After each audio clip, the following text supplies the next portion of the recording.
بسم الله الرحمن الرحیم. چپټر نمبر 2 کاینمټکس. په دې چپټر کې به منګه د کاینمټکس په اړه کې معلومات حاصلو. په دې تصویر کې تاسو یې یو چیتا ورکړل چې دا د دنیا د ټولو نه تیز جناور دی چې په ځمکه باندې چې کمزي د دې تیز سپیډ ته رسي 114 کیلومتر پر هاور، مطلب 114 کیلومتر په یو غنټه کې د کور کولای شي. نو د ډیر زیات فاست سپیډ ته رسي. په جناورو کې د مځکینی جناور یو سمندري جناور دی، په مځکینی جناورو کې دا د ټولو نه تیز جناور دی. نو راځي چې زو چپټر نمبر 2 کاینمټکس ډیټیل سټډي طرف ته. میکانکس چې دا یو زوړ برانچ دی د فزیکل ساينس. فزیکل ساينس څه ته وایي؟ لکه فزیکس چې دی کنه، چې پای کې منګه د څه سټډي کوو، د فزیکل ابجیکټس سټډي کوو. یو بایولوژیکل ساينس دی چې پای کې منګه د څه سټډي کوو، د لیوینګ ثینګز سټډي کوو، او د نان لیوینګ ثینګز سټډي چې موږ کوو هغه څه فزیکل ساينس دی. نو په فزیکل ساينس کې یو برانچ دی چې هغه ته میکانکس وایي، او میکانکس چې دی دا هغه کې موږ څه سټډي کوو، د سټډي اف مووینګ ابجیکټس کوو. موږ پای کې سټډي کوو د هر هغه شیزونو چې هغه څه کوي، حرکت کوي. نو موږ دا هغه سټډي کوو. بیا میکانکس چې دی د دې خپل دوه برانچ دي، یو دی کاینمټکس او بل دی ډاینامیکس. نو کاینمټکس چې دی پای کې موږ سټډي کوو د څه د مووینګ ابجیکټ سټډي به کوو، خو without reference to the force. the study of moving object without reference to the force. چې د فورس ذکر نه کوو او د موشن سټډي کوو، نو دغه برانچ ته څه نوم وایي؟ کاینمټکس وته وایي. او د میکانکس دویمه کم برانچ دی هغه د ډاینامیکس وایي، چې پای کې موږ مووینګ ابجیکټ سټډي کوو with reference to the force یا د object which causes the motion. هر هغه شی چې هغه د لکه فورس چې دی هر هغه شی دی چې هغه څه کوي، موشن کاز کوي. نو موږ ورسره د موشن سټډي کوو چې یو باډي څومره تیز سلوزي، خو ورسره د دې ذکر هم کوو چې دا څوک تیز بوزي څوک سلو کوي. نو د میکانکس دوه برانچونه دي، یو کاینمټکس دی او یو ډاینامیکس دی.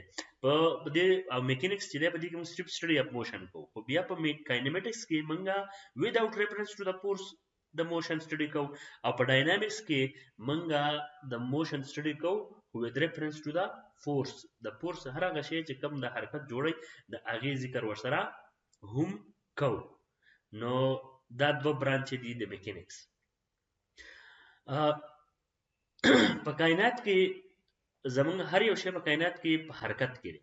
زمونږ سولر سیستم چې دی د په ملکی وی ګلیکسي کې حرکت کوي. ګلیکسي ته میلیون بیلیون سټار چې راغون شي دی ته ګلیکسي وای. او زمونږ سولر سیستم چې دی په مینس کې نور دی دا یو سټار دی کنه، خو موږ د خپل سټار څخه وایو سن وته وایو. نو دا سن او د دې نه غیر چاپیره اته پلانټس دي، اګیر چاپیره په مدار کې چولي، او د هر یو پلانټ سره بیا خپل سپوږمۍ دي، څو سره شته څو سره نشته. نو دې سولر سیستم وایي. زمونږ سولر سیستم چې دی د په یو میلیون بیلیون سټار په یو کلیکشن کې زی چې ته ملکی وی ګلیکسي وایي. ګلیکسي چې دی میلیون بیلیون سټار، زمونږ د کوم ګلیکسي چې دا کوم د ملکی وی ګلیکسي دی پای کې په حرکت کې دی. بیا زمونږ د ځکه چې دا هم په خپل د نور نه غیر چاپیره چولې دا یو پلانټ دی، په اتو کې یو دریم نمبر پلانټ دا نور دی. نو دی هم د نور نه غیر چاپیره چولې، او دغه غیر چاپیره چولې دو سره سره کم چې دا په کال کې پوره کوي، دا په خپل اکسس باندې په خپل سنټر نه هم غیر چاپیره چولې هغه په 24 غنټو کې دغه چکر دی پوره کوي.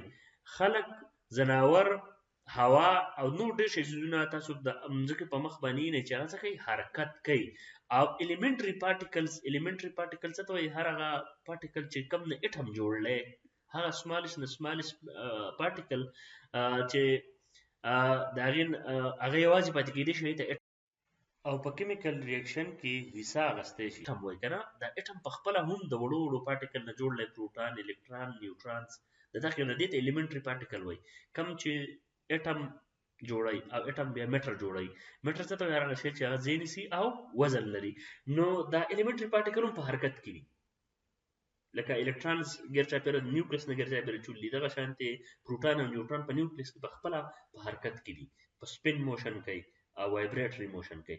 نو د میکانکس دوه مین برانچ دي، یو کاینمټکس دی او یو ډاینامیکس دی. په دې چپټر کې به موږ د کاینمټکس په اړه کې سټډي کوو. نو راځي چې د کاینمټکس ډیفینیشن په کتاب کې مونږه سټډي کوو، چې کتاب کې د kinematics definition ورکړی. Kinematics is derived from the Greek word for motion. Kinematic چې دی هغه لفظ دی د ګریک زبان نه راوتلی، ګریک زبان لفظ دی او مطلب یې څه دی؟ حرکت. Kinematics which definition یې دا دی: kinematics is the branch of physics. دا د physics هغه برانچ دی which deal with the study of motion چې هغې کار د حرکت سره دی without going into the detail of what cause the motion. او چې موږ دې ډیټیل ته نه ځو چې چا دا موشن کاز کړلی، صرف د موشن سټډي کوو چې تیز دی که سلو دی، د هغې دغه پیرامیټر سټډي کوو، خو د فورس ذکر ورسره نه کوو یا په هغې کې زموږ انټرسټ نه وي. نو دغه برانچ د فزیکس ته بیا موږ څه نوم وایو؟ کاینمیټکس ورته وایو. د داسې قسمه ویډیوز دپاره زموږ چینل لایک کړئ، سبسکرایب کړئ او د بیل آیکان ووهئ.